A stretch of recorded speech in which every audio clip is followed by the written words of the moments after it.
So it's 3 years ago now, almost to the day, that I started tapering off Olanzapine. So I haven't really gone into depth too much about what that was like. To put it mildly, it was pretty fucking terrible. It was 3 weeks of absolute physical and mental torture and trauma, and it most definitely gave me PTSD. I am still dealing with that withdrawal today. And I think it's important to make this video because this is the biggest part about Olanzapine that people need to know about. People need to know how bad the withdrawal is. And most of all, the prescribing doctors need to know how bad this withdrawal is.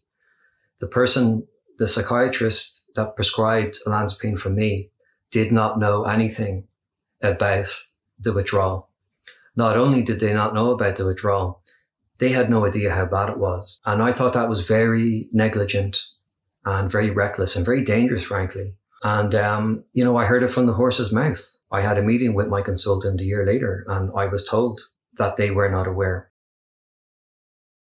I really don't know why the withdrawal was as bad as it was. It would seem that Olanzapine affects dopamine and serotonin.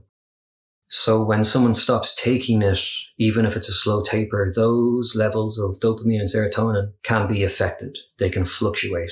And I did mention this in a previous video a while ago. So it would seem in my case that my brain had to work on its own to re-regulate those levels of dopamine and serotonin that had basically gone haywire and were misfiring. I don't know if this is scientific fact or neurological fact, but it would seem to me that's possibly what it was, that because my brain was working on its own to re-regulate, that's why it was so bad. In the previous video, I said it was 3 weeks of hell, and it really was 3 weeks of hell. I guess you could describe it as a nervous breakdown. There was definitely moments of catatonia. There was a few days at a time where I just can't remember. Now, my memory is pretty savant-like.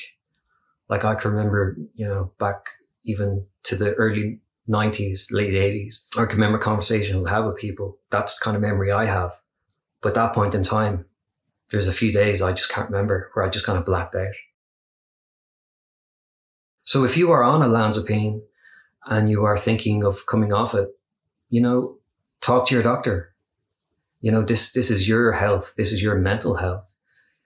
If you want to come off something, you have every right to ask your doctor. As you know, in my case, I really did have to come off the drug because it was literally damaging my health. And I have gone through that in detail in previous videos. And with all of the adverse side effects I have discussed, I do have all of the medical evidence to back it up.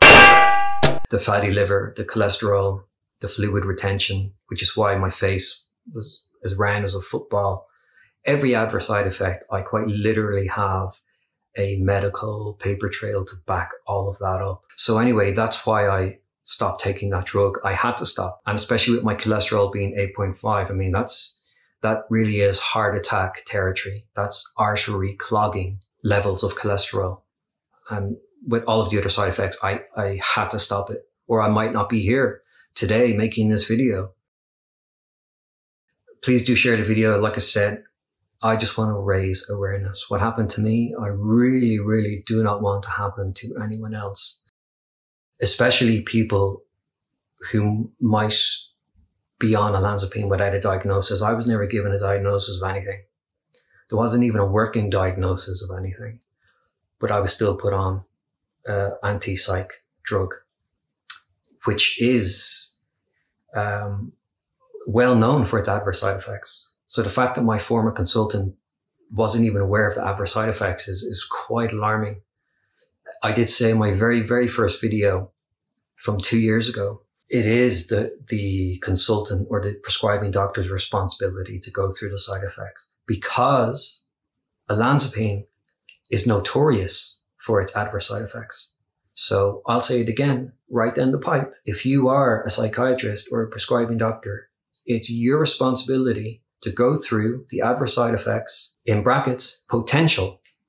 Because I do understand everyone's different. Everyone's metabolism is different. I got all of the bad adverse side effects.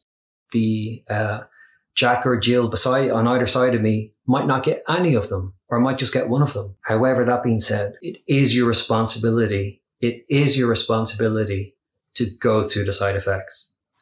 Take out the patient information leaflet and look at what is most common. If you feel you need to ask your doctor about olanzapine or changing to something else, but do it. Don't be afraid to do it. You can't ask me because I'm not qualified. I'm just a talking mouth talking about my own experience. So what I'm saying is, if you're on the drug and you feel you don't want to be, talk to your doctor.